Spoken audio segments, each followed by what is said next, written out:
Hello everyone, Analog Junkie here, and in this video I'll show you how to get the best quality out of your old camcorder for cheap.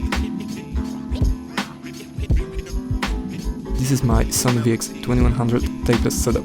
As you can see, it's a bit bulky, however it doesn't personally bother me that much. Creating a Tapeless setup takes some time, but don't worry, I'll try to explain everything in this video. Many YouTubers are very ignorant of preserving the quality from an old camcorder. They use very degrading capture solutions and recommend them to you. Generally, avoid any cheap analog to digital converters like these USB devices, as they capture only one field of interlaced footage, and it's a lottery if you get a decent chip inside of them. Avoid AV to HDMI, as it poorly deinterlaces the footage. Also to avoid are ClearQuicks and similar devices to them, as they struggle with bitrate. These are the only methods I've tested before, and I can assure you they don't look that good. These are the parts needed to make this setup work. A retroscaler 2X device. I recommend getting it off AliExpress as it is cheaper compared to Amazon. Some kind of power bank, try to find one that won't take much space. An HDMI capture card. I use some cheap one that's capable of recording in 720p 60fps. A Ulanzi phone mount. Smartphone with a reasonably new version of Android. This is because the USB camera app requires a newer version for all the new features it has. My Samsung S10 Plus has Android 12 installed. And of course cables to put everything together. If your camcorder has S-video output, definitely use it, as it outputs a more detailed image.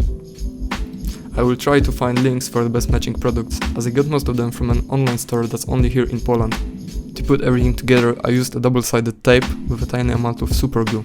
Obviously, it's not a good idea, so don't be like me and get yourself some Velcro tape. If you've connected all video cables correctly, turn on your camcorder and connect the power bank to a retroscaler 2X.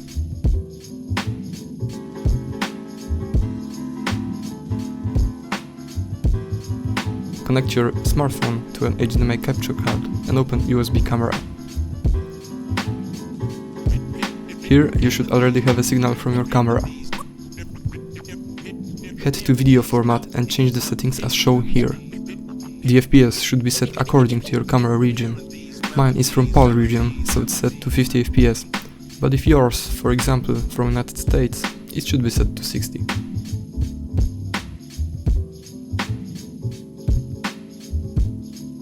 Set video view aspect ratio to 4:3 and turn on high performance render. Disable 4GB limit. Set MP4 format to HEVC. Set custom bitrate to around 10. That's it. You can now hit the record button and start filming. I hope this tutorial helped you.